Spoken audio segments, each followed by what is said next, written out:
Doctor Mishra, अब क्या ये संभव है आप लोगों के लिए, क्योंकि फोर्टिस एस्कॉर्ट दो बड़े ग्रुप्स के आप डायरेक्टर हैं, क्या ये संभव है आपके लिए कि आप मार्केट से वैक्सीन खरीदें और लगाएं? और एक और सवाल, आज क्या प्राइवेट सेक्टर जो है वो वैक्सीन अगर लगा रहा है तो किस स्पीड से लगा रहा है, उसे वैक्सीन उपलब्ध है या नहीं? डॉक्टर मिश्रा। सईद भाई, आपने सारे वक्ताओं और प्रवक्ताओं को सुना। सभी लोग एक ही बात को अलग अलग तरह से कह रहे हैं। जी।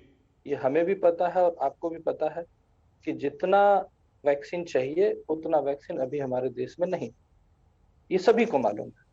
और जो सवाल आपने पूछा, जब से गवर्नमेंट ने अपनी पॉलिसी रिवाइज की है तब से कोई भी प्राइवेट एजेंसी जाकर के खरीदारी कर सकती है, ये बात राघव जी ने भी कही, इसमें कोई डाउट नहीं है।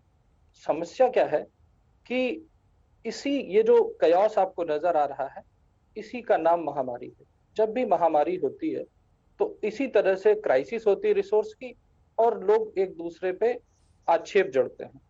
अब इसके पहले की अगर बात देखें, वैक्सीन से पहले देखिए, अभी ऑक्सीजन की बात हो रही थी और हम सभी लोग इसी तरह से बैठ के इसी तरह की बात कर रहे थे।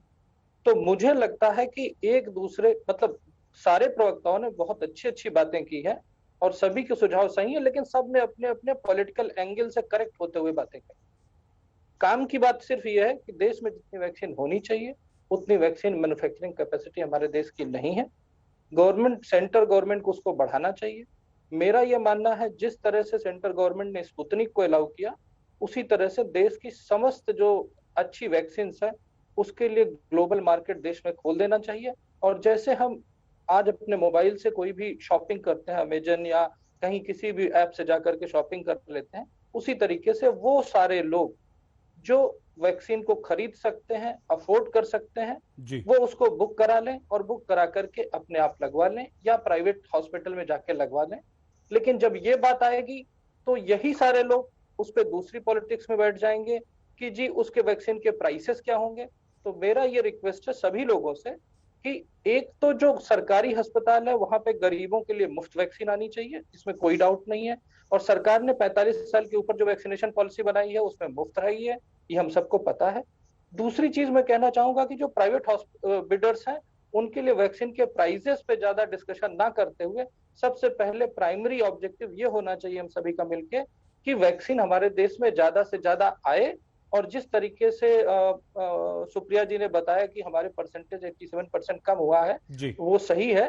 तो उसको उससे ज्यादा करना है, क्योंकि ये समझ लीजिए कि लॉकडाउन बहुत दिन तक नहीं चलेगा, लेकिन अगर हम लॉकडाउन खोलेंगे तो हम फिर इसी क्राइसिस में पहुंच जाएंगे। तो लॉकडाउन और वैक्सीनेशन को एक साथ चलना चाहिए और तब तक चलना चाहिए जब तक कि करीब करीब 60% जनता, 60 से 70% जनता वैक्सीनेटेड ना हो जाए।